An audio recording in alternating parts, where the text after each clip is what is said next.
Hi, friends. My name is Jay Wegman. I welcome you to Skirball. I'm the director here, and it's great to have you.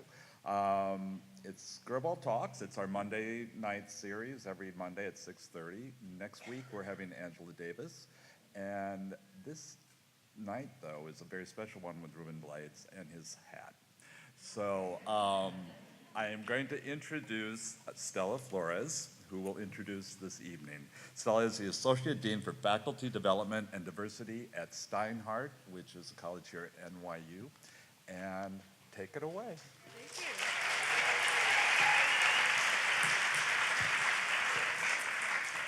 Hello, everyone. I just grew 1 foot. Can you see that? In the world of diversity, I'm not judged for my size. So it is such an honor to be here tonight for this event. So good evening, buenas noches. Es un gran honor estar aquí con ustedes, con la comunidad de Nueva York, con la comunidad de NYU. Si estuviera mi abuela aquí, ay, no se podía sentar, pero bueno, aquí estamos. It is a great honor to be here with you. I just said that if my grandma and mom were here, they would not be able to contain themselves. In fact, I have had a hard time containing myself. Being around Ruben, I was just aiming for a photo, and I have had actually much more than a photo. We've had his generosity and his time, and I have to say, this is the best job I've ever had. So we are here to celebrate not only diversity at NYU, but also social change, and to understand what the arts can do, not only for the individual, but for the world. And Ruben represents all of that and more. So many people made this happen today. In particular, I want to thank our dean, Dominic Brewer, who's sitting here on the side. Thank you, Dom.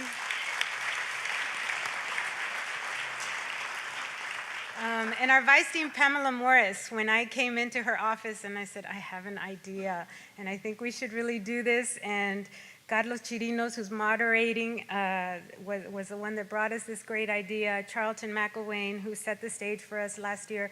So lots of people contributed to this, and we thank you for being here. Before we get to the main event, I do want to introduce Lisa Coleman, who is our inaugural Senior VP for Global Inclusion and Strategic Innovation and Chief Diversity Officer at NYU. She's responsible for advancing strategic global inclusion, belonging, and innovation initiatives across NYU's global campus and schools. She's the new heartbeat of diversity for NYU, and through her generosity, hopefully we'll keep doing more events like this, so putting her on the spot here. But we're really excited to continue working with Lisa, and so she's going to say a few words on behalf of Central NYU, and then we'll get on to our main event. So thank you again. Un gran placer que vinieron a visitarnos, and we'll see you in just a bit more. Thank you.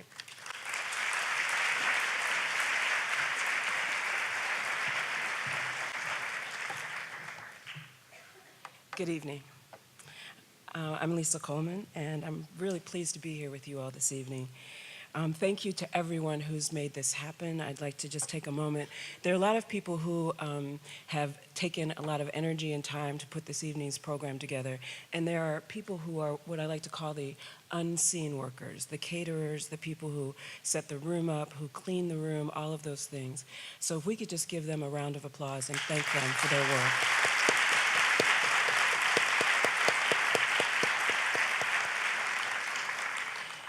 I'm a proud NYU alum. I'm returning.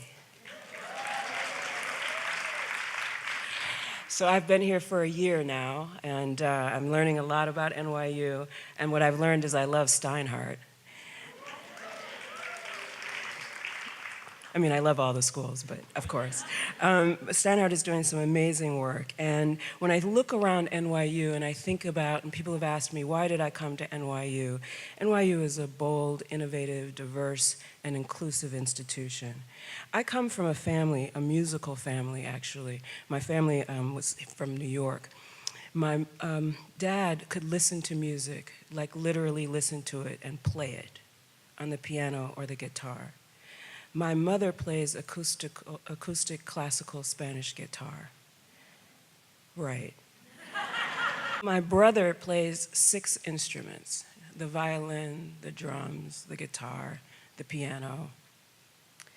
My grandmother was a jazz musician who played in between New York and Chicago, and when I was growing up, she used to say things like, little Al Capone, he used to call me brown sugar, and she would talk about Nat King Cole because she didn't like him so much.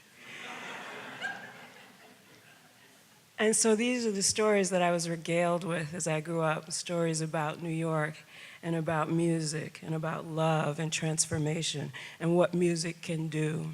So one of the reasons I'm so happy to be back at NYU is because this is an institution that really believes in the creative and the possibility of what we can do with the creative imagination, and what music can do, and what stories we can tell, and how we can transform lives and transform people.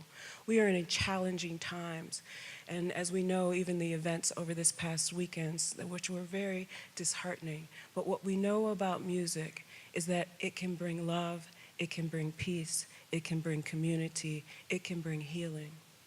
So I am so glad and fortunate to be here at NYU, at an institution that is all about those things. It is about, again, diversity, inclusion, belonging, equity, innovation, and it is about us coming together as a community. I really do love NYU, and I'm certainly happy to be here and working with a leadership team like Dominic and the other deans who really value this kind of work, and of course, our president, Andy Hamilton, and our provost, Katie Fleming.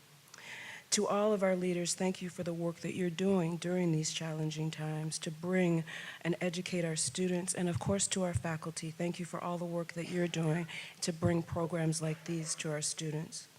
The arts, music, education, we are here to tell stories that will change our nation. Ruben has been with us for a little bit now, and he has been doing some tremendous work with the students. In fact, just behind the stage earlier tonight, he is already helping a student produce a song. He's only been here like 3 days. So this is the kind of power, the power of higher education, and the power that we can bring when we bring artists to our community, and we can make and transform the future of tomorrow with our students. Thank you for being here tonight, and thank you, Ruben, for everything you've done, will do, and continue to do for all of us.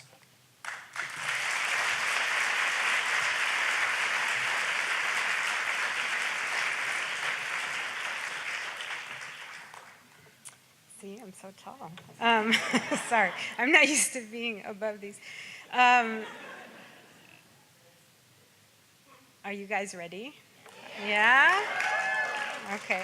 So before we get to introducing our Renaissance man, Rubén Blades, I want to introduce to you Carlos Chirinos, who's Clinical Music and Global Health Associate Professor and Director of the NYU Music and Social Change Lab. Carlos is a friend, but he's also quite a genius cultural ambassador in terms of music, in terms of art, in terms of always advocating for students, making sure women are represented, where whenever we say something, well, we should get this person and this person, Carlos always says, well, don't forget about making sure there are women involved. And I'm like, okay, yes, thank you. I think about that too. But, you know, I love that Carlos really makes an effort to also make sure there's representation throughout music. So Carlos's work explores innovation and creativity in emerging global music industries, and he looks at the role of music in public health, international development, and social change. He's been a key consultant for radio and music projects in Europe, Africa, and Japan with funding from the World Bank, USAID, IDRC, the Wellcome Trust, and the Toyota Foundation.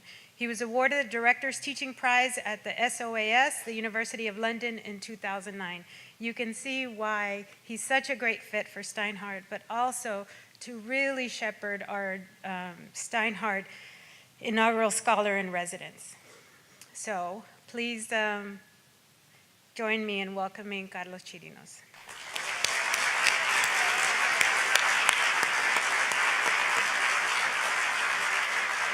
And he'll be out in just a second.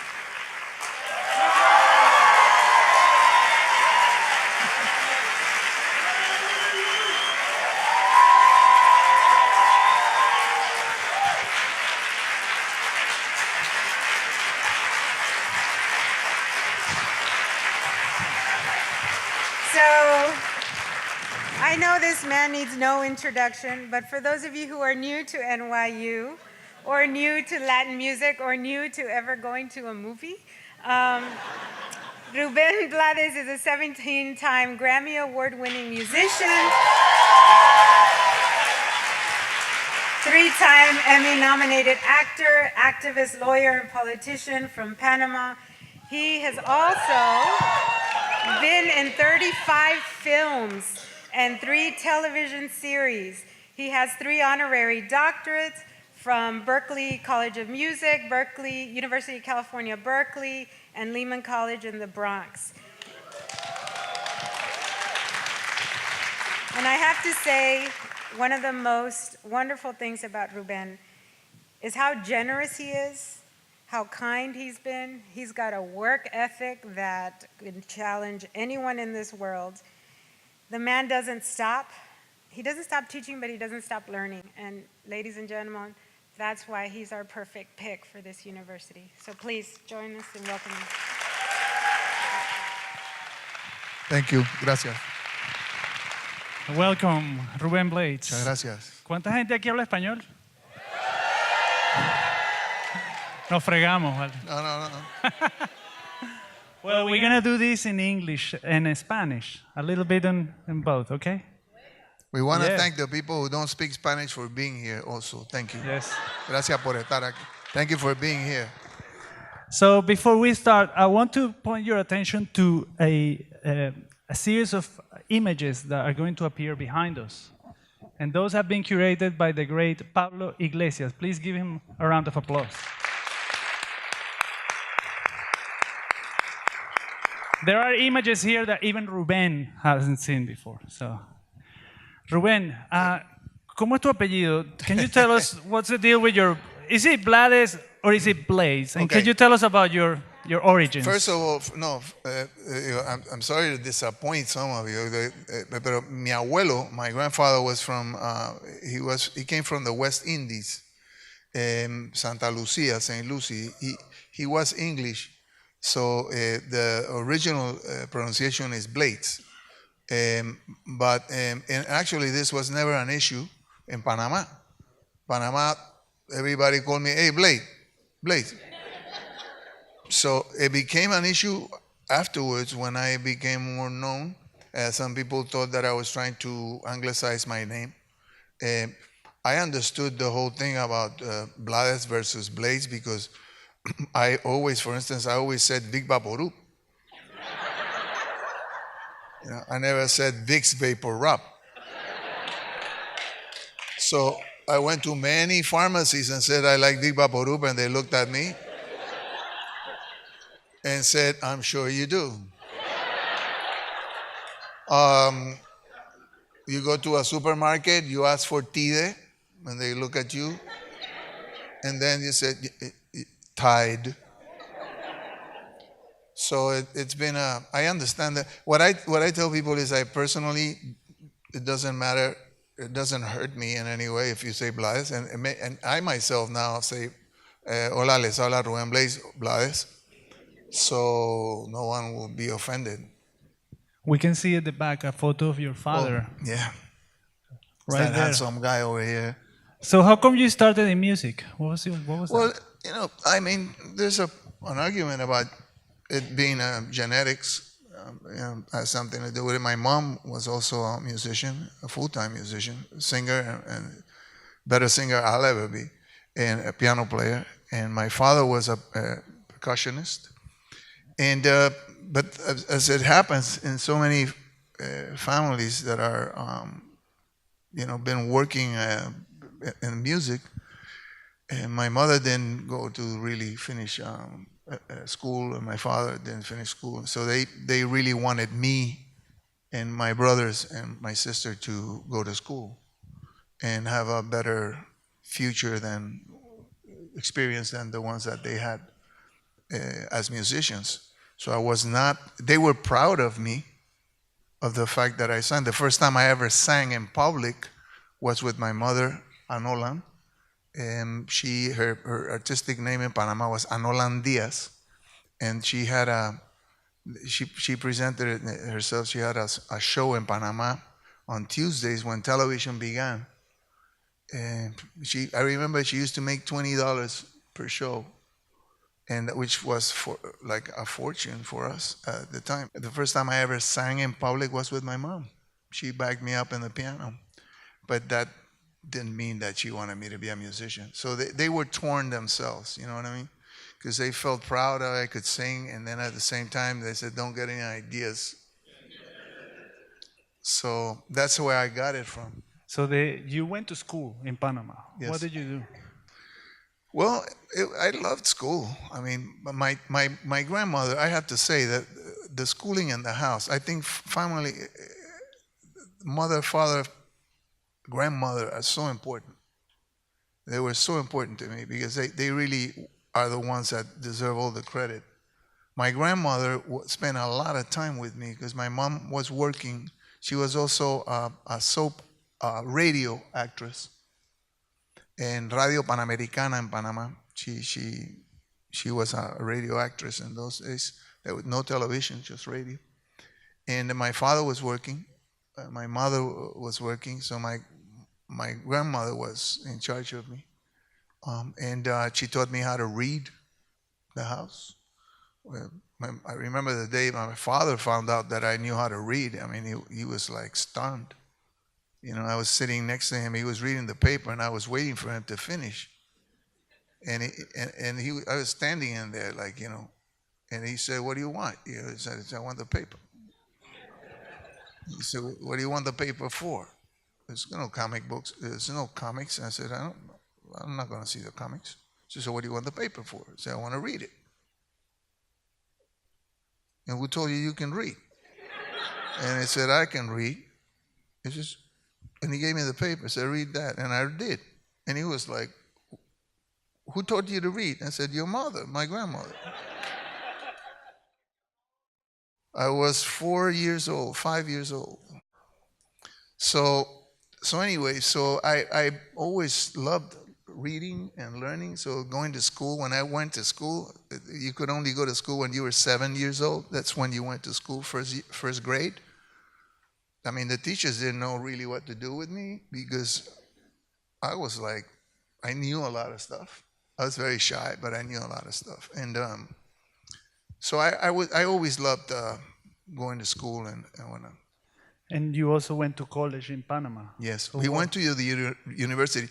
There are narratives that, and this is one of the reasons why I'm beginning to be a little bit more open about my background and my life and whatnot, because I'm very private. But then you find that people don't know you are defining you, and that really pisses me off. I have to say, because and I'm trying to set the record straight as much as I can at times. My family, like I said, my mother and my father, they were working people. I come from working class background, you know. And I went to the University of Panama. It was free. It was free. And when I was like in second year, I think second year, third year, they started charging per semester, and I paid $20 per semester. So the thing that was the most expensive were the books. You know, there weren't that many books, and we had to like copy them from whomever had it.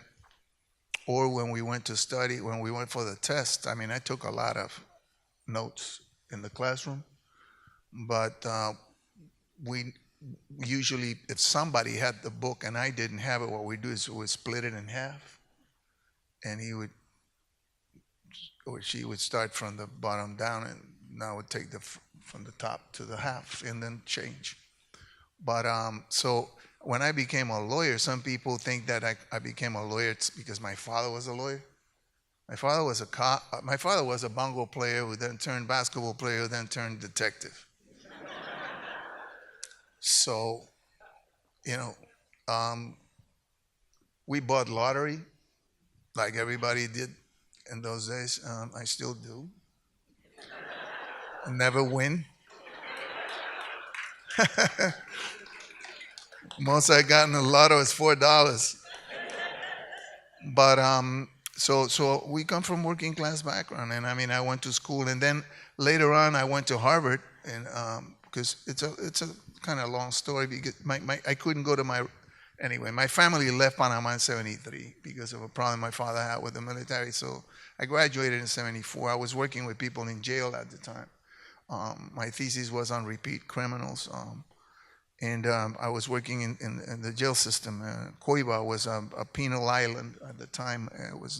Coiba is the biggest island in the Pacific, American Pacific, and it was a penal island. And I went there several times. And the last time I went to do the final interviews with the 60 guys that I had been following for like 3-4 years.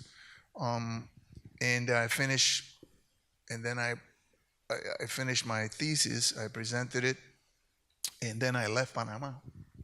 I went to my family who was in Florida at the time. And that was in 1974. 1974. Can I take you back a few years before that? Sure. Because at that time you graduated from Universidad de Panama as a lawyer. Yes. But 5 years earlier you came to New York in 1969. 1969, when the military closed the university. But that was also the time when you recorded your first album. Right. And in that album, which we can see there, De Panama, Nueva York, I had the longest sideburns in the Western Hemisphere.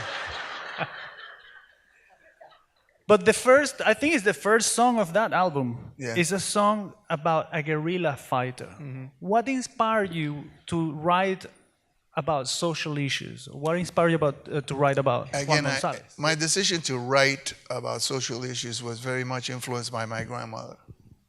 Again, because she was a defender of the women's rights at the time. And my grandmother was in Panama. Women didn't have a vote. You know, women got a vote, I think, in Panama in 1940, 41, through Arnulfo Arias' presidency. So she was very adamant about rights. And I grew up with that in mind, the need to demand justice and to expect justice. So it was my formation, even the books I read. I read a book, Sam Leibowitz, a Jewish lawyer from New York. He represented the Scottsboro boys. I remember I read that when I was about 12 or 13, and I was very touched by the fact that this man went all the way to the South to defend these boys that had been unjustly accused of raping a white woman in the South. And I thought, this is what law should be, justice and whatnot. So all of that inspired me. And all the songs that I was listening to, in 1965, a friend of mine, Anel Sanders, who was a member of the first group I ever worked with when I was about 16 years old, my mother and my father allowed me to play with these guys, El Conjunto Latino de Papi Arosemena. Anel Sanders was playing bongos and timbales, and he was a friend of my family's. So they felt, okay, so Anel will be there, keep an eye on him, make sure he doesn't smoke weed or, does anything wrong, So, and if I did well in school, then I could go and be with him. So Anel gave me introduced me to a Brazilian group in 1965 called Jongo Trio. And in the songs that he showed me, there were two songs that, one was Menino das Laranjas, and the other one was called Terra de Ninguém. And they both had to do with social issues.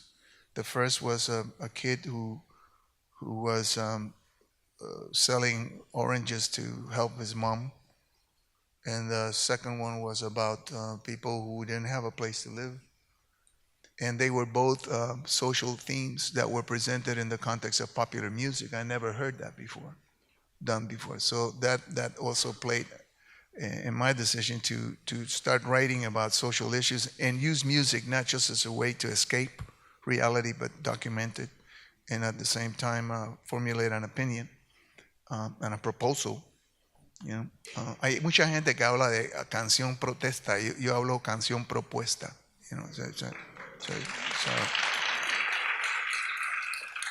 I find, gracias. I find that that's more the direction. And anyway, so Che Guevara was killed in 67. So the figure of Guevara, not as a Guevara, but as someone who fought against what he perceived to be an unjust system, I think rang a bell with many people at the time. And aside from politics, because I didn't want to write about politics, I'm not an ideological writer. I detest that because that's propaganda. Whether you go to the extreme of the left or the extreme of the right, it's propaganda. Not interested in that. But there's an archetype, which is the person that will, like Zapata, Emiliano Zapata, for me is the best example. So Zapata was the guy I had in mind, but Guevara was killed in 67. So the association is, okay, 67, and this album comes in 69. But really the figure that I had was Zapata only because Zapata was a more pure figure. Zapata was not inspired by any ideology but justice. So I came out with that song in my first album. I wrote 7 of the 8 songs, or 8 of the 9 songs. I don't remember how many songs there were.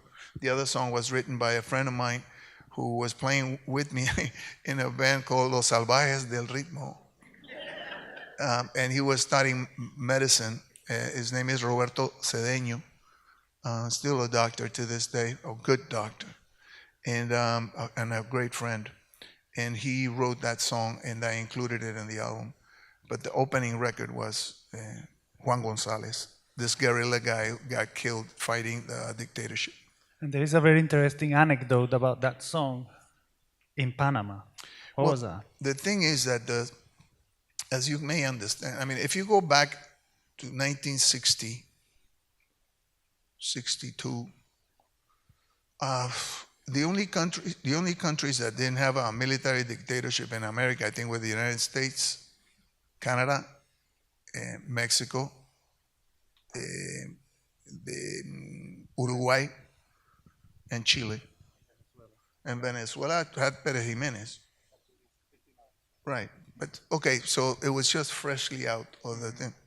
So, but I mean, you know, if your first album has to do with somebody who opposes military dictatorships, you're not going to get airplay. So the album was like a disaster commercially. So nobody was playing the record, and I was more concerned about not being arrested, because if you hear the song, the first thing I did in the song was, the song begins like this: La historia que van a escuchar está basada en hechos ficticios. Cualquier semejanza con personas vivas o muertas es pura coincidencia. The song you're going to listen is based on fiction. Any similitude between with the people living or dead is just a coincidence. So I figured, you know, when they come after me, I'll say, but didn't you hear? It's fiction. That's why it started like that. Because the people in New York here, when I recorded it, said, why do you start the song with that? It's like an apology. You're like apologizing. I said, trust me, I know what I'm doing.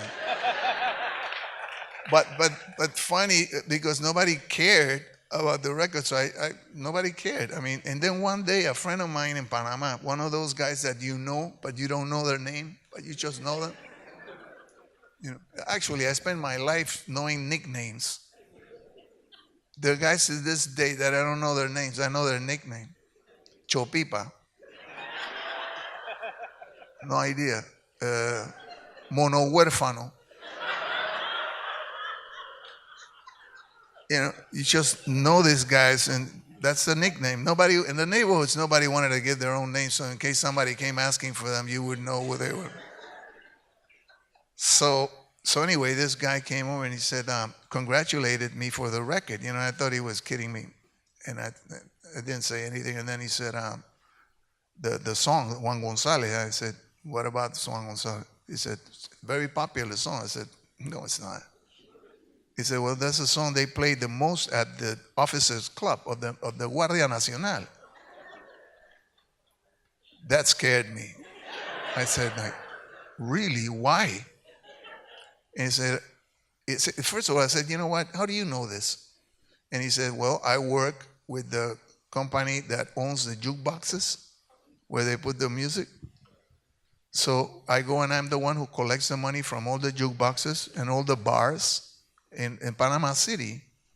And I said, really? That's what you do? I said, yeah. I didn't even know you worked. So it's like, well, that's what I do. And I said, oh, that's interesting. And he says, you know, when I collect the money, I look at each song, A1, A2, A3, you know, and I said, A1, okay, this, una historia, this, how much money? He said, Juan Gonzalez, like, the most money he makes. And I said, I still don't get it. I said, but why? He says, it's a song about a guy who's killed by the army. And he said, yeah. And I said, why would they play that song? The song it's a mourning song for this person. And they said, well, they just play it because there's a part on the song where I say, la guerrilla murió con él, grita un sargento. And I said, but that's just one part of the song. He said, well, that's what they want to hear. And that part was the guerrilla died with him, a sergeant screams. And that was it. So put $1 on that thing just to hear that part. So that's an anecdote. I mean, and I thought, how weird is that? Maybe that's why I never got called by anybody. But they maybe thought it was, again, military intelligence. I mean, Yeah. I don't know. That's what I think. I don't know. I have no clue. I'm just relieved.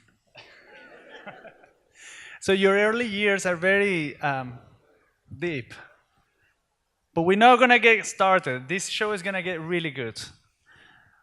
You come back to New York City in 1975, 74, 75? I came to New York. I'm trying to figure out exactly when. I think it was 74 from what I gather. Yes. 74. As soon as I graduated, I didn't go to my graduation in Panama. I didn't go because my mother couldn't see me, my father couldn't see me because they were exiled. So I just took my diploma and I registered it with the Supreme Court to get my certificado de idoneidad to be a lawyer in Panama, registered it and left. So I remember that my friends they were doing parties about me leaving and I never left, you know. So one day I did leave and then they were surprised because where is he? You know, he's left. Oh, he did go, yeah. So I went to Florida and I was there and my family was going through a lot of trouble. So I didn't know what to do. My diploma meant nothing there. And I couldn't be a lawyer. I didn't have papers. I didn't know what to do, and they were going through a lot of hardship. And the only thing I thought of was called New York Fania. The Fania label was the biggest label in salsa music. And I had written a song that had been recorded by Richie Ray and Bobby Cruz called Guaguancó Raro. And in '69, I gave it to them, and then they recorded it, and I think 2 years later. And it went okay. And then Ismael Miranda had recorded a song called Las Esquinas Son in 1974, I believe, or 75. So I figured, I called Fanny and I said, I've written for Richie Ray and Bobby Cruz, and I wrote for Ismael Miranda. And I'm wondering, I can go there and write other songs and I can sing. And they said, no, thank you.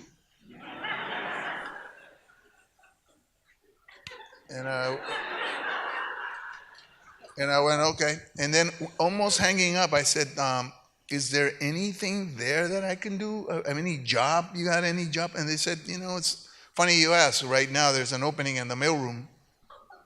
And I said, in the mailroom? Meaning, what do you do? And they said, well, you do this, that, and that. And I said, how much they pay? It said $125 a week. And I said, I'll take it. And I took it. And I don't remember how I got to New York. My guess is I took a Greyhound because that was cheaper than a flight. And I came to New York and I started working in a mailroom in Fania in 1974. At that point, Ray Barretto came to see you, right? Well, Ray Barretto had a great band, and then the band broke. That's when Adalberto Santiago and some of the guys went and formed Típica 73. So Barretto then organized the band again and got a great singer, one of the guys that I think is one of the best singers in the business, bar none. His name is Tito Allen. And Tito Allen had a great record with Barretto, Indestructible.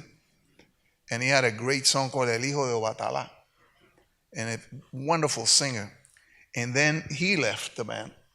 So at this point, Barretto again has to form a new group. I believe this is 74. And somebody had seen me perform with Los Salvajes del Ritmo in Panama during carnivals. The law forced all promoters who were bringing bands from abroad, from New York, to have Panamanian bands play with them in the shows. So I played with Los Salvajes del Ritmo, and it was the weirdest thing.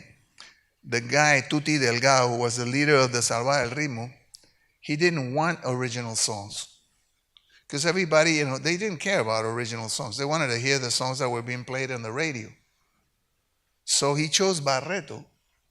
So he took all these songs of Ray Barretto and we adapted them to our sound. And carnivals come, and who do you think we're playing with? Ray Barretto, which was very embarrassing. It was as embarrassing as the shirts that we were using, which were really ugly. I remember to this day those shirts. And so Barretto was right there. We would play a song that we copied from him, and then he would play the original.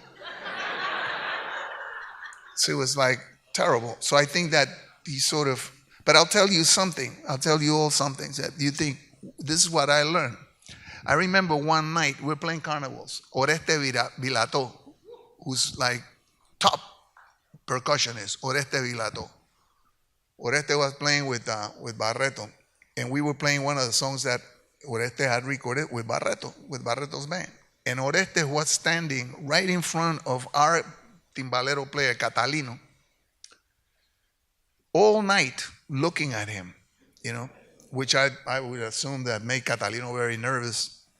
But Catalino was playing, At the end of the set, when Catalino was coming down, Oreste called Catalino and asked him. There was an effect that Orestes did with Ray in the original recording. So we're copying it. So you listen and listen and listen, and then you do it. And Oreste asked Catalino, how did you do that? And Catalino looked at Oreste and didn't understand. He said, what do you mean? I did what you did. And Oreste said, yeah, but I overdub it.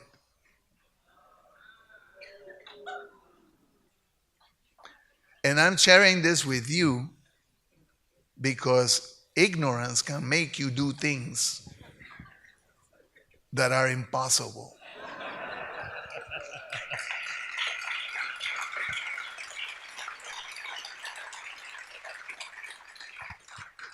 So Catalino from Panama, copying what Ray was doing, did something that Oreste had done, but overdubbing. That means I do chak, chak, chak, chak, chak, chak, chak, chak, and I go ring, chak, chak. But you don't do that, chak, ring, you can't do that. And he did it. So that's why Oreste said, how the hell did you do that? And again, ignorance can be helpful because ignorance will make you not think you can't do something. So in the mid 70s, you started one of the we were called to an audition by Ray Barretto. Yes. And I went.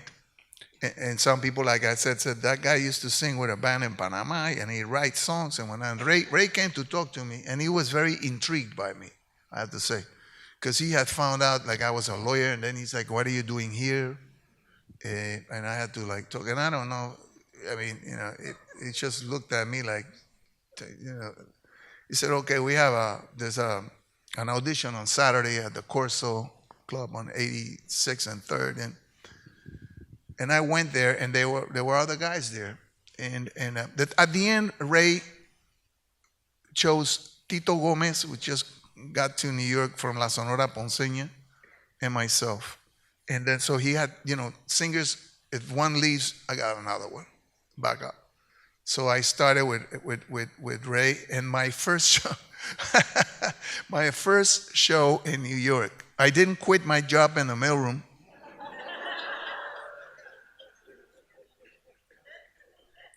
I did not. It was making $35 with the band. So, yeah. $35 if I played between Sunday and Friday, and $38 on Saturday. So sometimes we made $73, and I was making $125 in the mailroom. So, and I'm sending money to my mom, basically, so I'm eating a lot of pizza and Coke. And I had no furniture. But anyway, the first show that I had in New York City, folks, was in Madison Square Garden.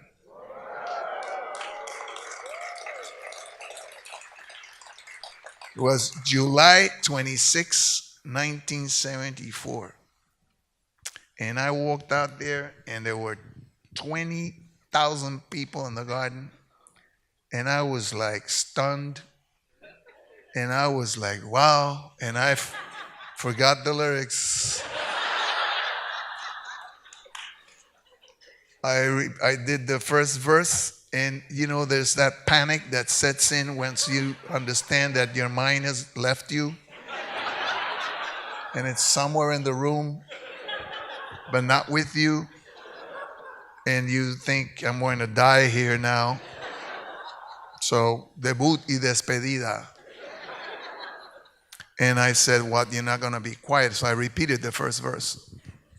I don't think anyone noticed. And if they did, they have had a long time to get over it. So that was my first show. So we have a lot to go through, and I want to ask you about a specific song. You started a collaboration with Willie Colon that gave us probably some of the best, not some of the best, but definitely the best salsa dura records that are out there. Willie I don't know if you Colon, guys Héctor agree. La Voz, sí, señor. I don't know if you guys agree. But one particular song that appeared in this album is the song called Pedro Navaja. So Pedro Navaja is a story that we heard that Gabriel Garcia Marquez once wrote, that he wished he had written that song. Can you tell us about that song and a little bit about your relationship with Garcia Marquez? Well, the first time I heard anything related to the figure of Marquez was Bobby Darin did a version of Mac the Knife in 1959, Bobby Darin. And I remember I heard it and I loved it. I didn't know what the lyrics meant.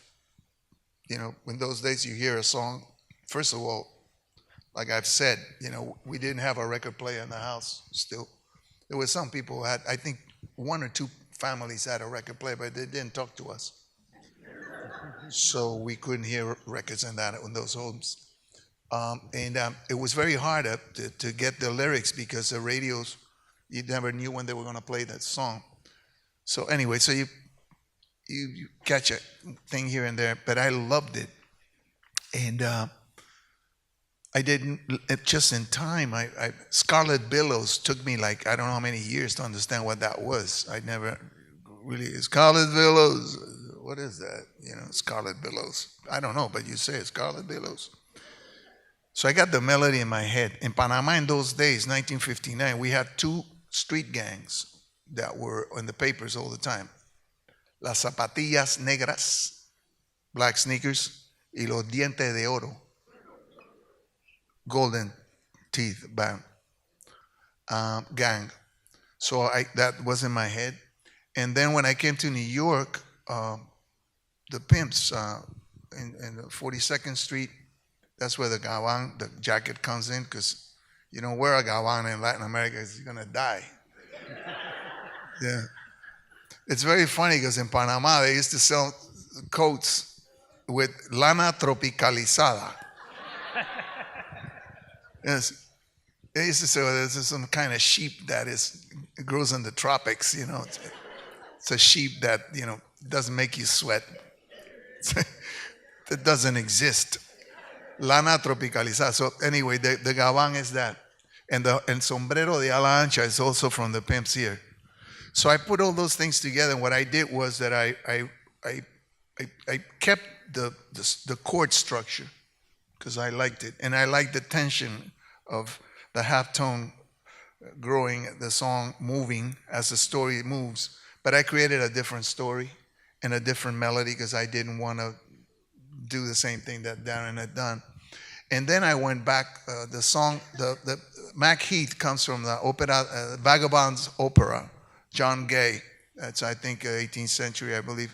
And then Kurt Weill and Bertolt Brecht took it and did the Three-Penny Opera. And that's a figure of Mac Heath. This other guy, he's just a guy from the street. And the reason that I wanted to do the song, amongst other things, was to change the format of, and I don't think many people on this noticed this at the time. The songs at the time, the women were always victims. You know, they were the fall, like they say, the fall guy. The women were attacked and nothing happened. In this particular song, the woman is attacked and she defends herself. And not only does she defend herself, but she actually shoots the guy and has the last word. Because she says to him, no estás en nada, you know. I thought I had a bad day, pero mírate tú, you know.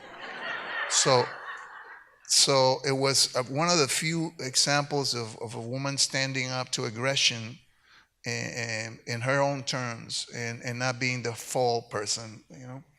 And then the absurdity of it all, like a drunken person bumps into the bodies and then ends up collecting somebody else's misfortune, and then thanks God, you know, as if God is like the partner in this thing. You know, it's like, thank you. And and I think that La Vida Te Da Sorpresas was the thing that really hit on everyone, because it's true. Life is full of surprises. You never know what's going to happen, and I think that just touched a chord. And the fact also that someone who thought that they had the goods on you, somebody who thought they had an advantage, ended up not having it at all. And I think that that's one of the secrets for the song to have survived.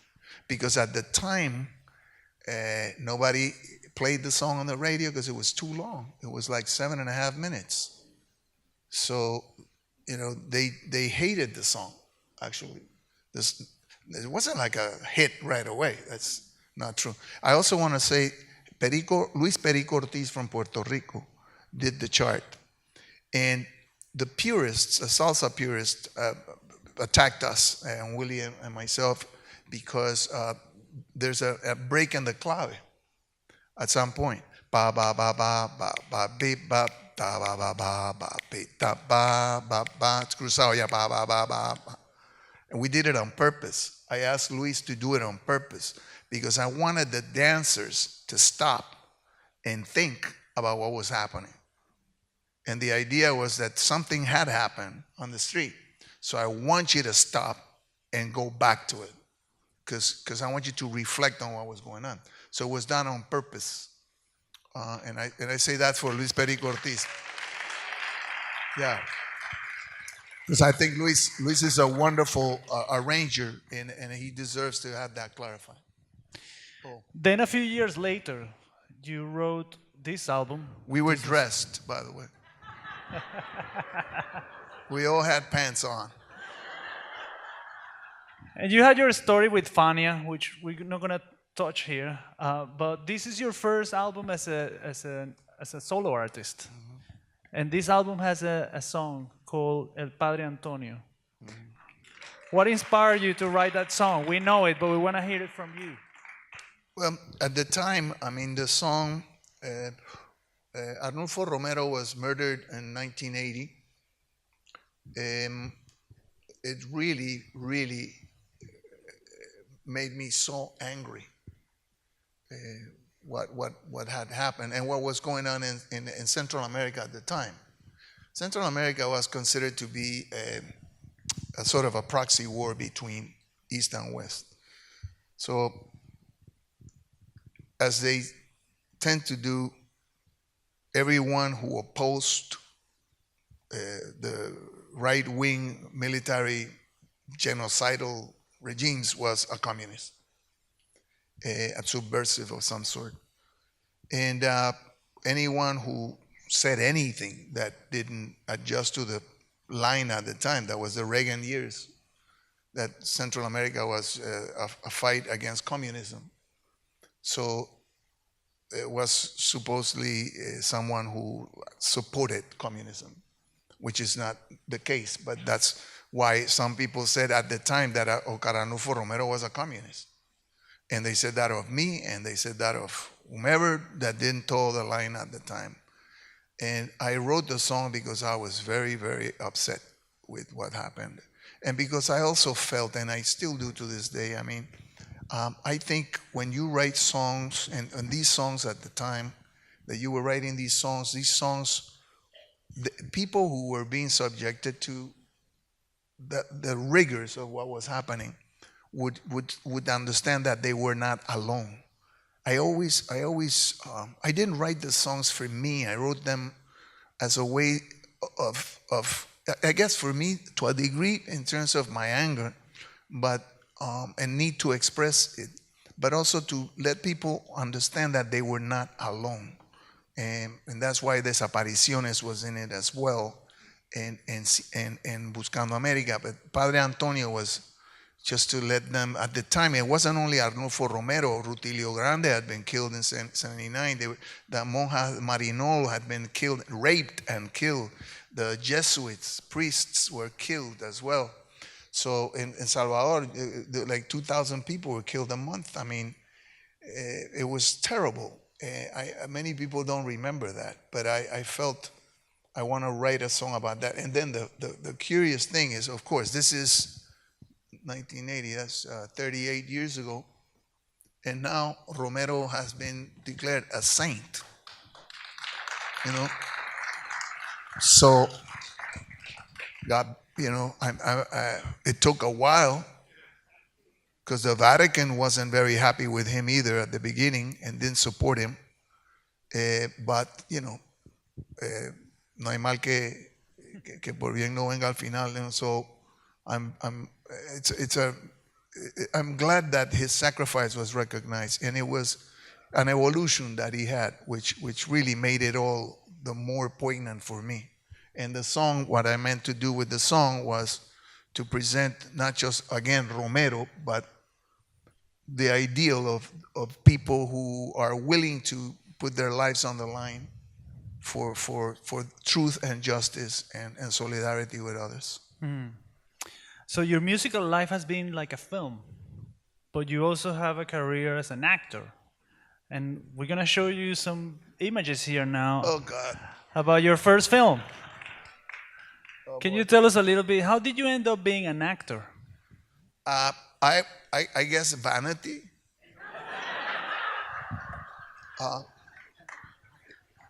At the time, the only chance you had to be in something that looked like a movie was MTV. I never liked videos, to make videos, because as a writer, I want people to exercise their imagination. When you do a video, you eliminate imagination. Pedro Navaja, you don't know if he's white, black, brown. You don't know if he's fat or thin or tall or short. You don't. You imagine Pedro Navaja. It could be Oriental. Who knows? You make it in your mind. So I knew I wasn't going to be doing videos. And then Jerry Masucci, God bless him, who was the president of FANIA, he wanted to do a movie. He wanted to be a producer. So he came out with this idea. Willie Colon and I were at the time doing well for the company. So he figured, okay, we're going to do a film, and Ruben is going to be a boxer, but a boxer who sings, because we need an album out of this, which is, and Willie is going to be Ruben the boxer's friend, who is also like a sort of mafioso. So he's like gonna be the manager. And then, anyway. So we did it. We did an album that was sort of a soundtrack, but it wasn't very good. Although there's a couple of songs. El Pasado No Perdona is there, which is, I think, a nice song. We rescued that song. I rescued that song. And Yo Puedo Vivir el Amor, who was an adaptation of something written by José Feliciano. And not Cheo, but José Feliciano, El Invidente. And the movie came out. I saw it, and I thought, I'm never doing this again. I didn't like it. I mean, I thought it was okay, but I wasn't like, oh, wow. So I said, I'm not doing this again. And then I saw a movie by León Ichazo, who's a Cuban filmmaker. He did a movie called El Super in Spanish. She's probably Spanish and English, probably the best movie I've ever seen about immigration. A Cuban exile in New York City, and he did this movie, and then I met him and I told him how wonderful I thought the movie was, and it was all Latin, and it was, I think, one of the first movies ever done in New York with everything Latin, and the money, $35,000 it took him to do that.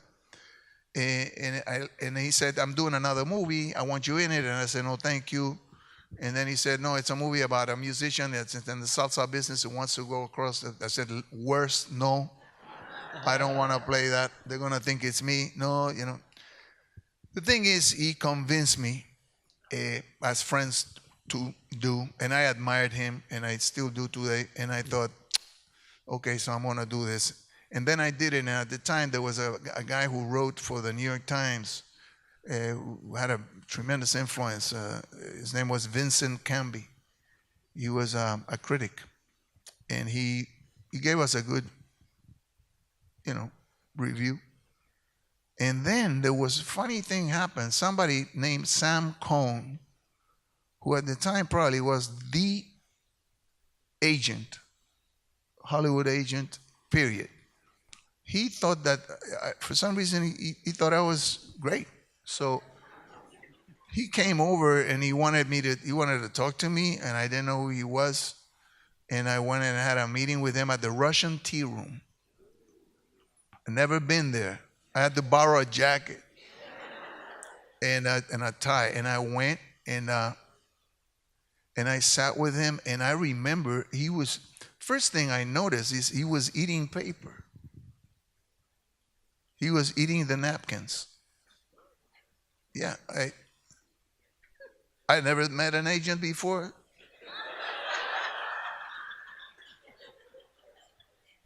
So maybe that's what they do. I did think it was strange, and he didn't offer me any, so I'm very glad. So anyway, so I left there and I thought, what am I getting into? But the thing is that he got me, he signed me with a very important agency, ICM at the time. And then I began to work just because I admired people. Like, I didn't look at most people would look at the script, make a decision based on the script and the character and director. I just go like, who's in it? Whoopi Goldberg. Oh, I want to work with her. Yeah, but there's this little role over here, like, I don't care. I want to work with Whoopi. And then I ended up working with different people, and then this is from the Cape, man. So my career has been kind of strange. I did get some good roles every so often. I got a role in a HBO movie with Danny Glover and Tom Atkinson called Dead Man Out. And I played a death row inmate. It was a critic examination of the morality of and logic of the penal of the death penalty, and I got an award as a best actor for that at the time. But thank you. But the story of that, it's a long story, so I can't tell you. But I tell you, it was the first time that a Latino was nominated for that. And the other nominees were John Lithgow, Jason Robards Jr., Frank Thomas, Ben Kingsley, and myself. And I was very surprised. So my life, my acting life, 3 Emmy nominations, so on, it's been kind of like strange, but I got a lot of fun on that, I have to say. Something that I found out in your film, especially the film The Milagro Beanfield War, but also something that comes across in your current TV show, which is Fear the Walking Dead, is that you seem to play the role of the equalizer. You're kind of leveling the game. It happened in that film where you were Sheriff Montoya in the Milagro Beanfield, but it's also happening in the current series. So there seems to be a kind of a thread that you just said you don't pick them based on the script, but you end up being these characters. Some of them, I mean, as I got older, I got more discriminative about what I chose to do, especially also because of my time. I tell you what, one thing I didn't do, and I missed on some things that I wish, Sidney Lumet once offered me a role, and Sidney Lumet to me is like one of the directors of all time. And Sidney offered me a role in Q&A, and I turned it down because the role I was supposed to play a drug dealer. And I told him, I'm not going to do that. I know that it's not gratuitous, but I'm not going to do it.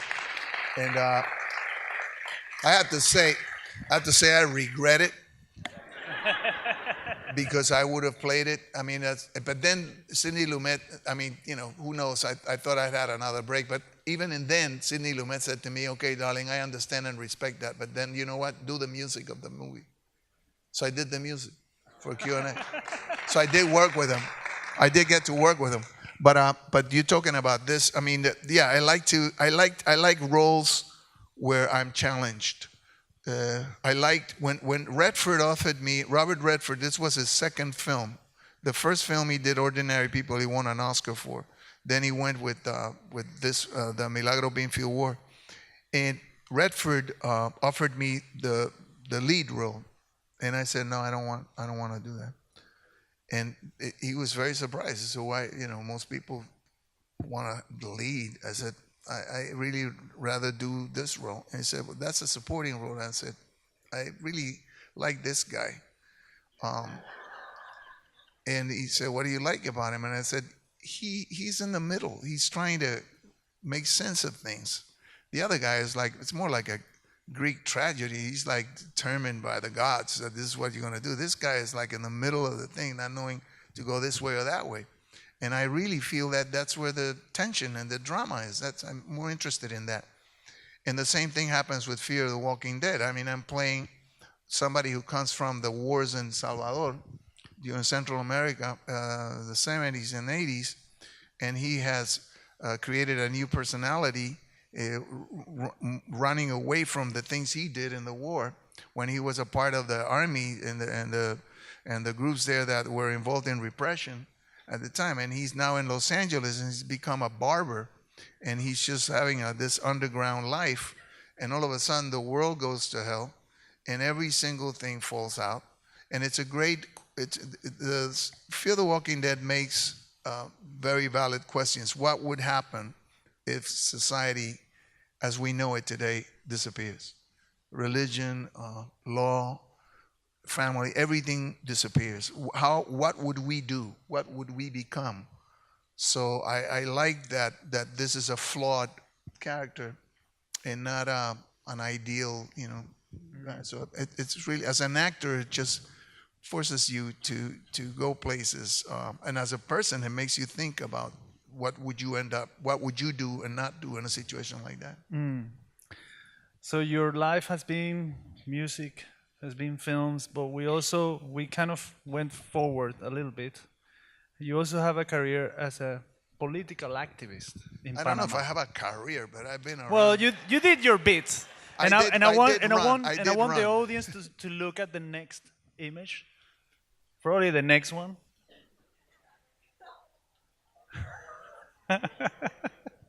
Yep. So you ran for the presidency of Panama. Can you tell us about that experience and why you ended up doing After that? the invasion of 1989, in 1990, they were talking about a return to democracy and whatnot, and I felt that there was a need to consider really a new start, not just politically, but for the country as a whole. The price had been very, very steep. To this day, we don't know how many people died, clearly, in the invasion.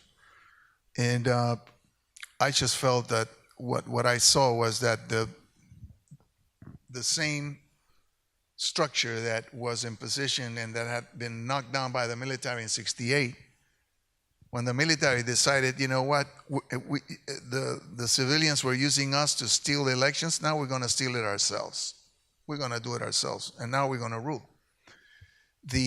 What I saw happening in 1990, 91 was we're going to reinstate what was there before the military coup, which was not, in my opinion, what the country needed.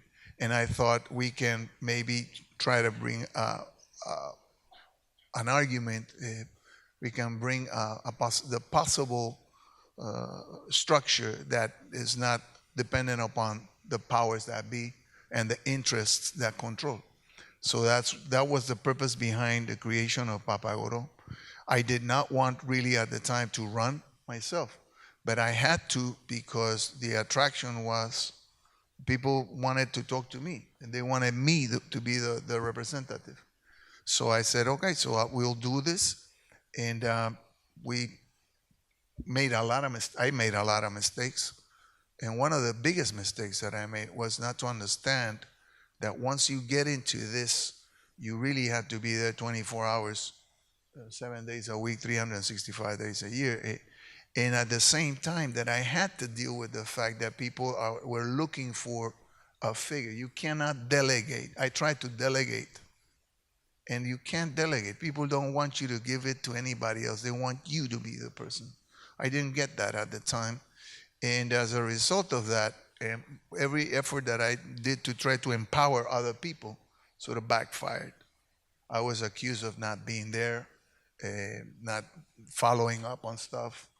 But in fact, what I wanted was to have the attention go from me over here. Otherwise, because I did not want to create Chavez's, I did not want to create Fidel's, I did not want to create Ortega's. I wanted to create responsibility as a group, to get involved and do things and not just follow men, but follow ideas. And that's the most important thing, I think. And I didn't, it didn't quite work. And at the end, I mean, I was pretty much abandoned because I wasn't working. I wasn't doing what other people were expecting me to do. But it was a great experience, and I think even to this day, the thing is that it's an episode that has not been objectively analyzed. We spent $600,000 in a national campaign. We elected 6 senators. We came in third out of 27 political parties. We were not given any break by anyone. We were not allowed to really move the way that we would have. In those days, we didn't have social media. But it was a great experience, and to this day, I mean, I am grateful, and I thank God. And every time that I think about Papagoro and the people that supported from Panama, always will think that was a high point for us. And I hope that we can recoup that moment. Right now, we're going to elections in 2019. I hope that the independents have a break and people understand that the corruption that we have right now in the judiciary and the legislative bodies is something that we have contributed to, because by our clientelism and accepting this mediocrity as representatives and not doing what we're supposed to do, which is to be participating in the process in a more vigorous way. So as we give a final look to your family photos and some artist impressions of yourself. That's my mom, and that's Dean Snyder. I have a question for you. Mm-hmm. That's my wife, Luba. Yeah. That's my dad. He's 94. There he is, 94. My son, Joseph, my granddaughter, Olivia, and Romero. So as we look at these pictures, I have the final question for you, which is, do you think that music is a tool that can help advance social change? I do believe so. I believe that it can, and it can mobilize opinion.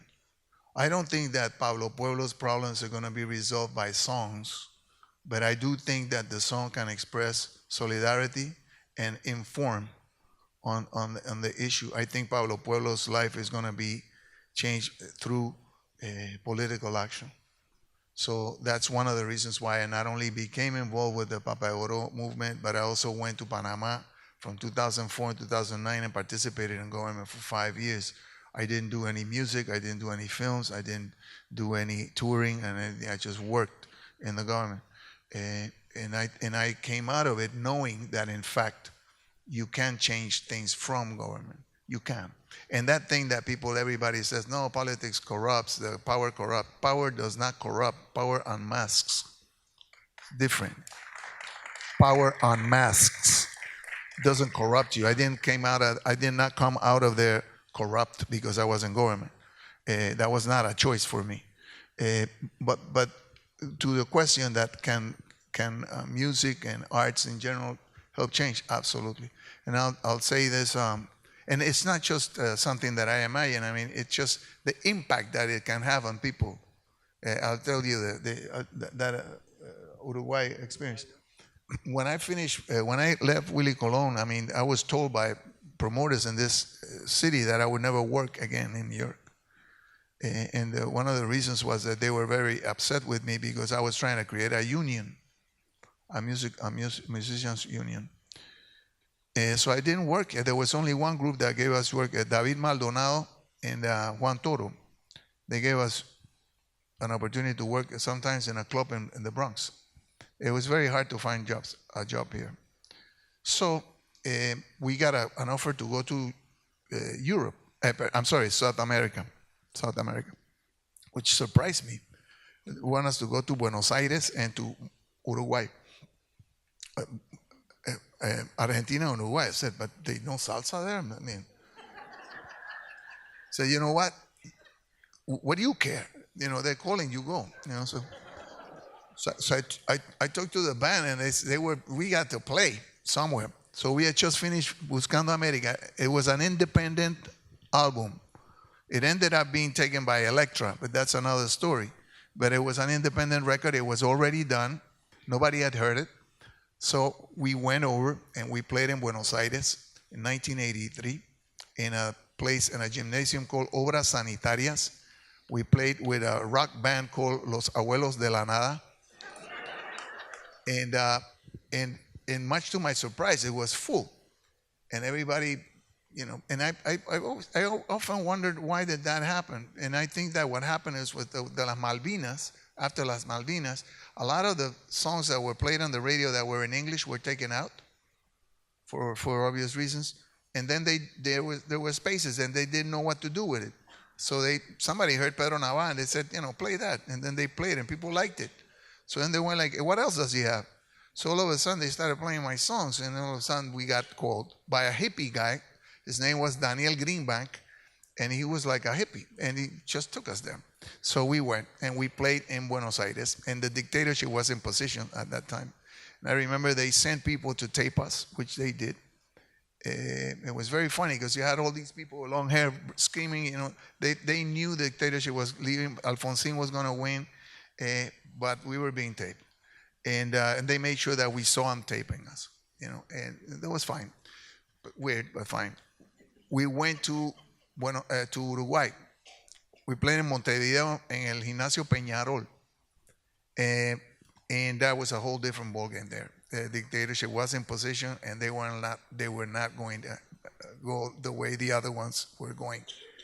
So when we played for the first time Padre Antonio in Buenos Aires, the people went crazy. And when the chorus came, suenan las campanas, everybody's just, suenan las campanas, and I said, de la libertad, and everybody was going like, yeah, yeah. The guys filming were like with their arms crossed like this. They did not move.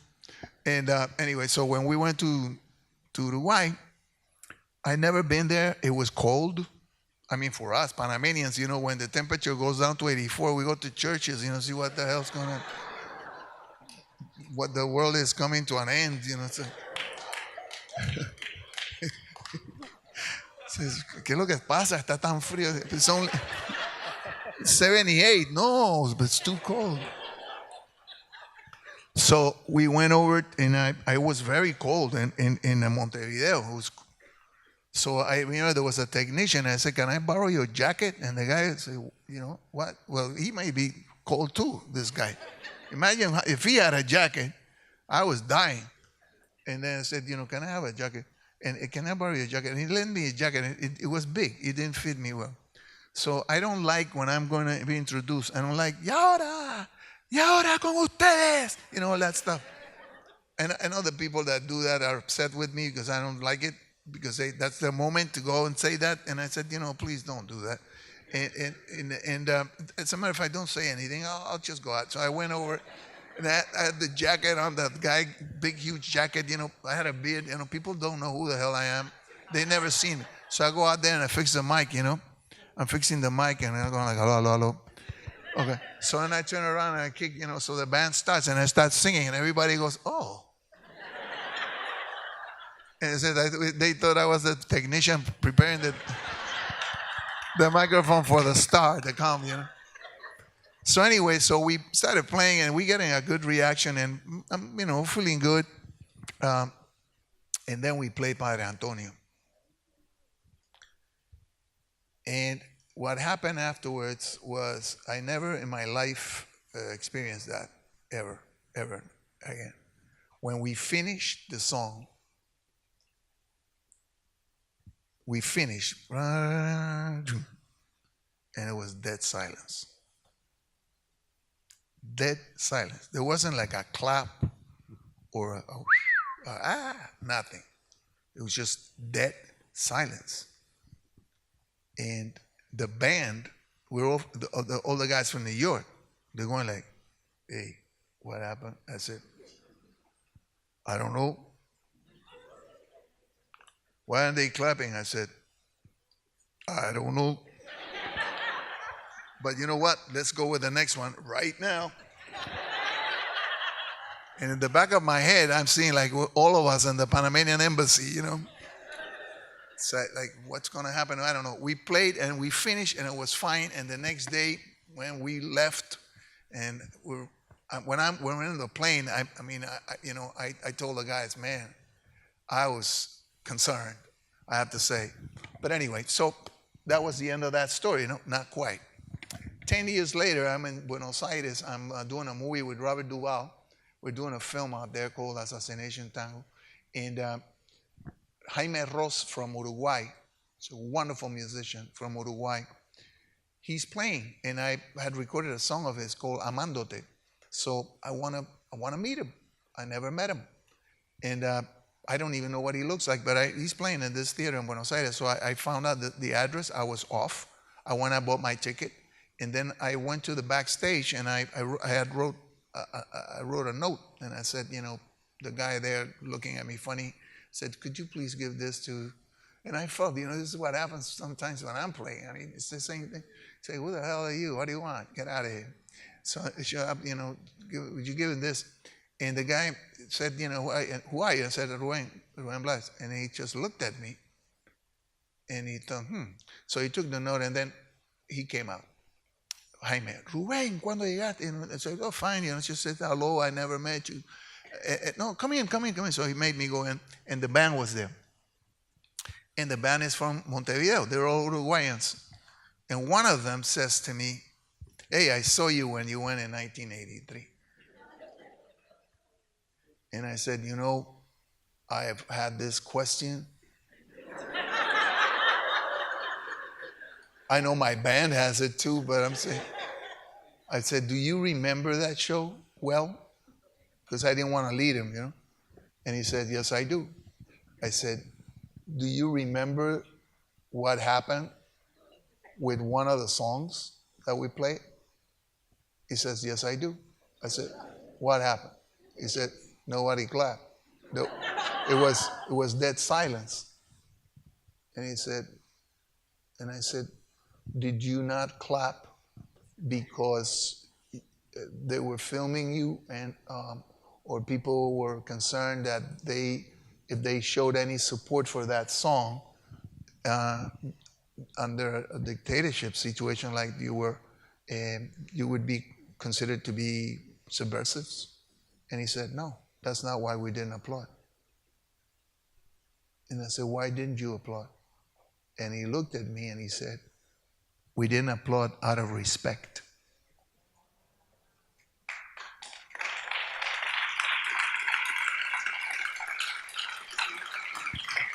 So, going back to the question on whether music can create change and produce support, yes, it can.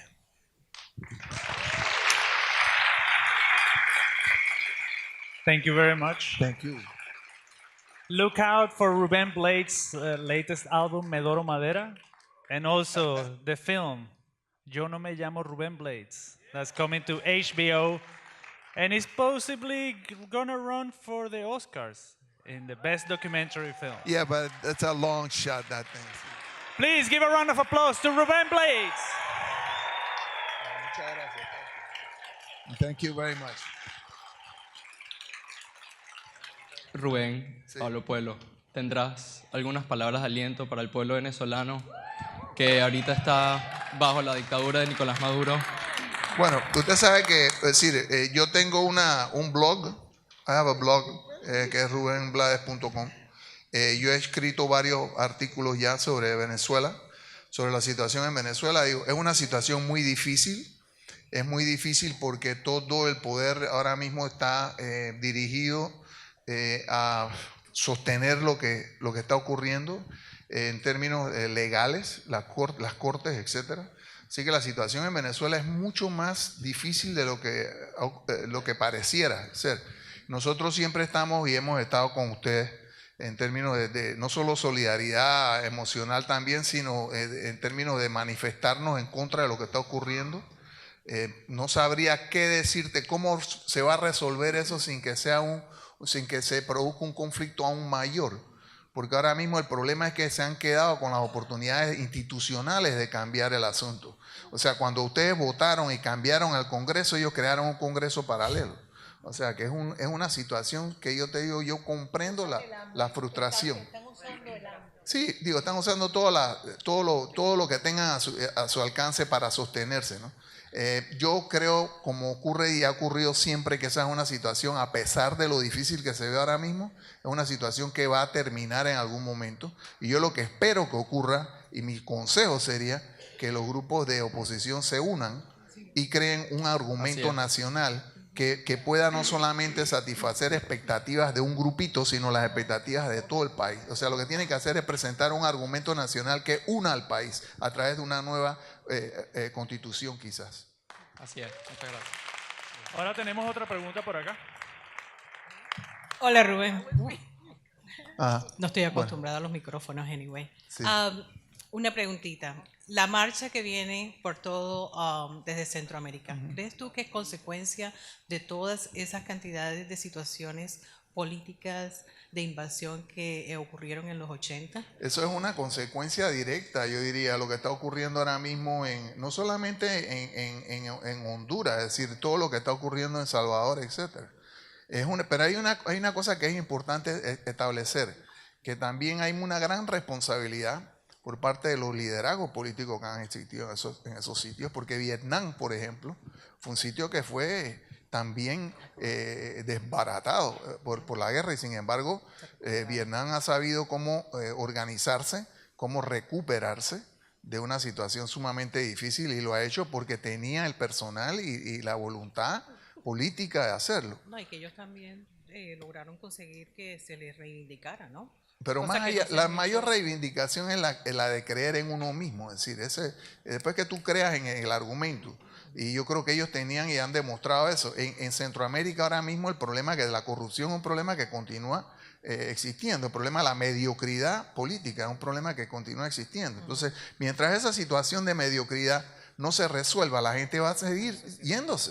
Es decir, eso es así de básico. Esa gente, no hay ninguna madre en ningún país del mundo, y menos en Latinoamérica, porque esas son las madres que yo conozco, que sea, por experiencia, que vaya a mandar a sus hijos a que se le vayan de la casa a otro lugar a pasar peligros, a menos que la situación en su casa sea tan horrorosa que prefieran correr ese riesgo.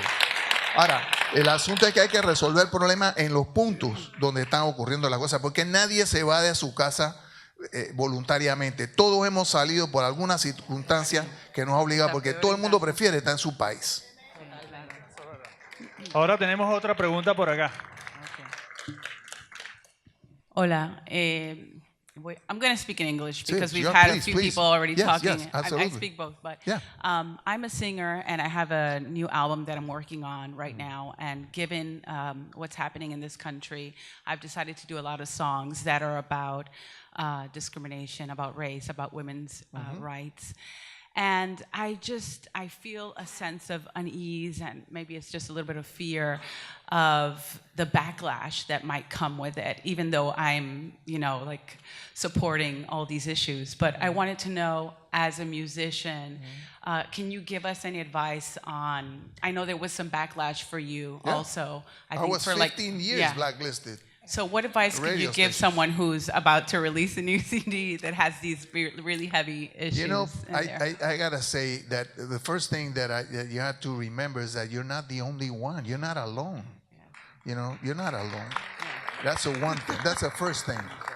Secondly, you have people that are going to be against anything and everything for whatever reasons.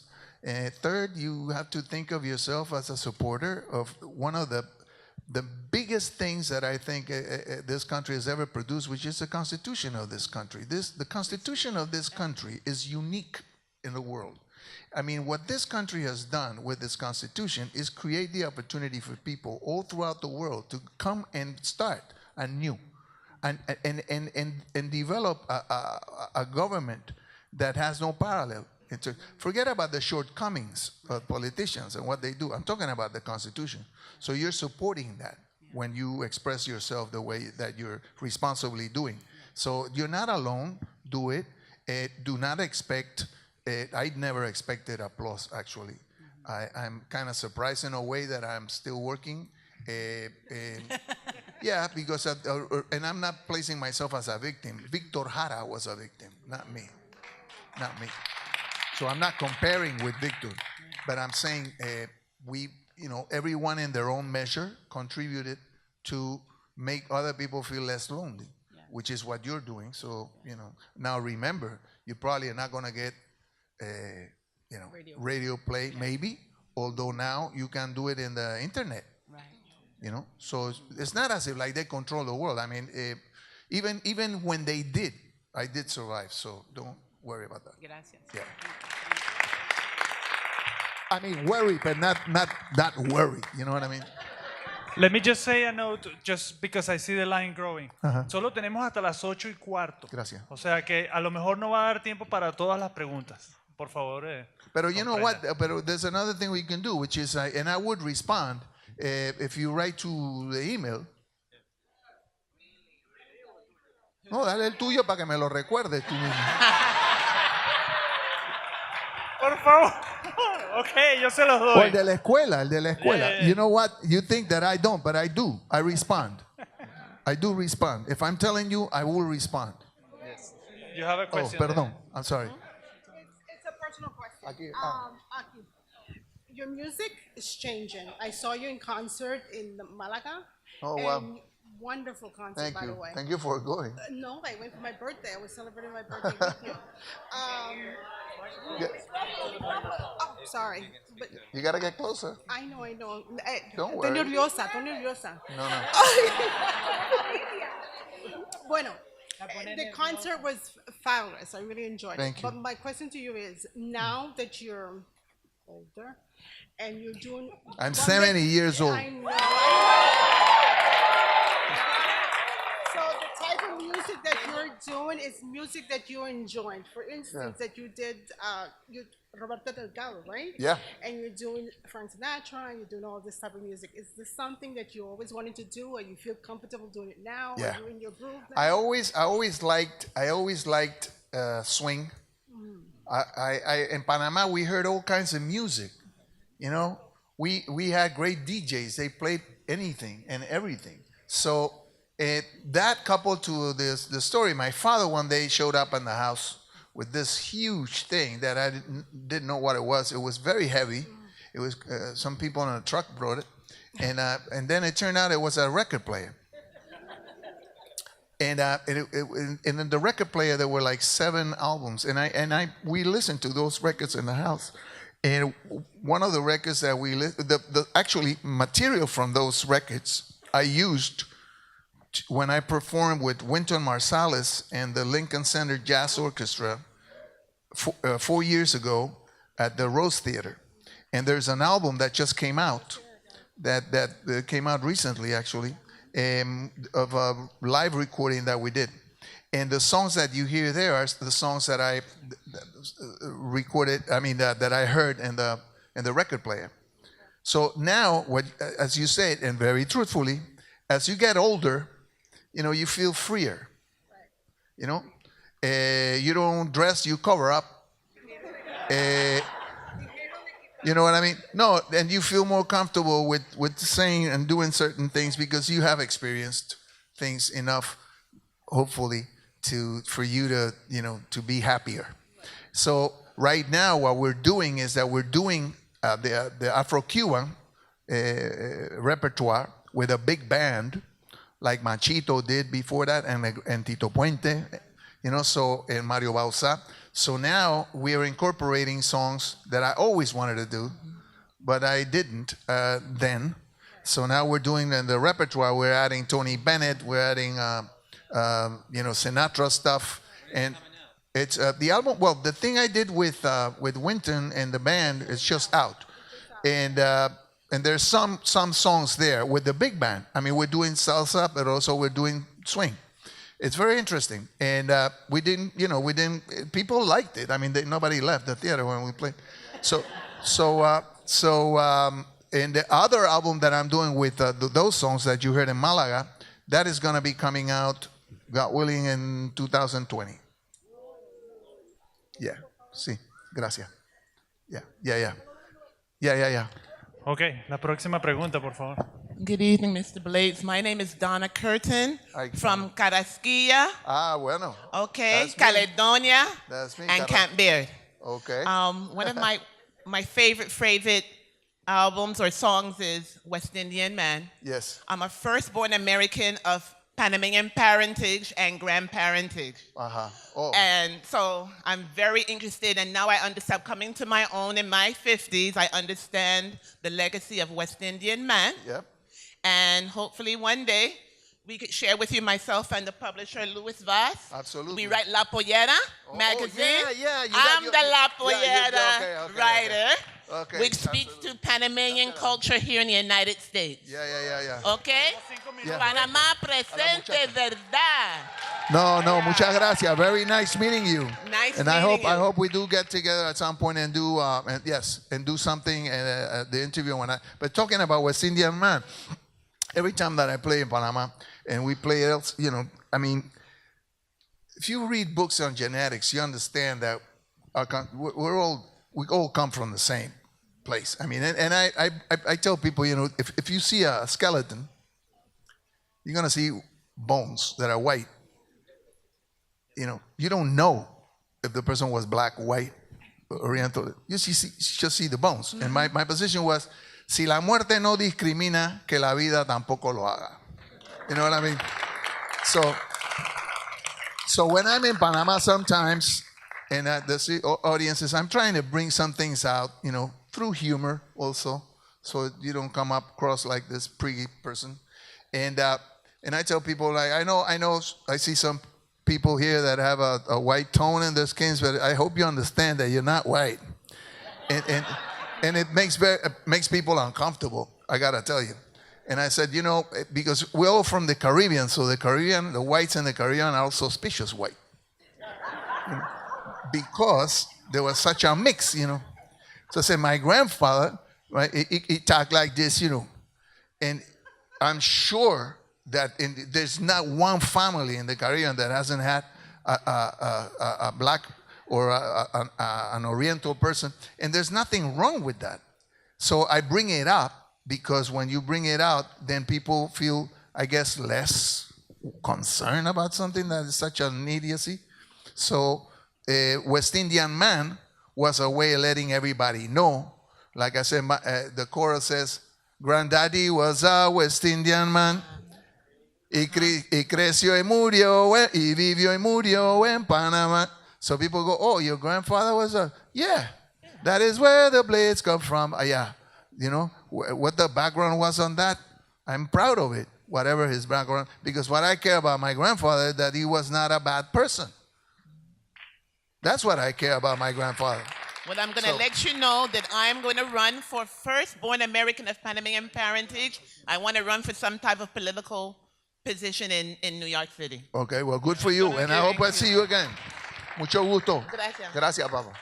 Okay. So we only have time for one more question. That's the last one. Please. ¿Por qué esa canción que mueve más desde la parte Please.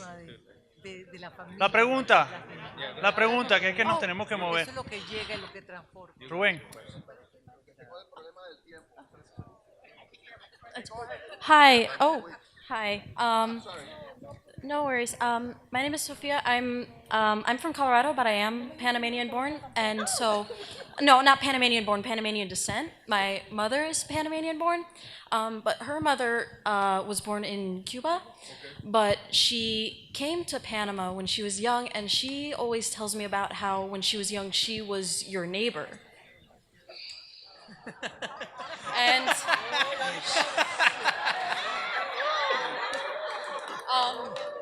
well, first of all, what street was that? I don't remember the information. It sounds like when you were, very young. Like I don't really remember. She doesn't really give me a lot of details about it, but she always tells me about how she remembers you. Well, it's kind of hard because we lived. First, I was born in San Felipe.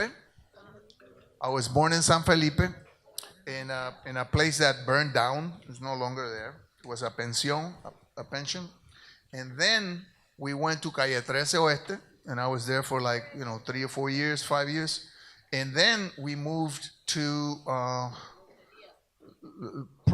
little bit below. Loteria is more close to Calle 13, but I ended up in Carrasquilla, in Calle Segunda Carrasquilla, and that's where I pretty much grew up. So she might have been there. How old was she?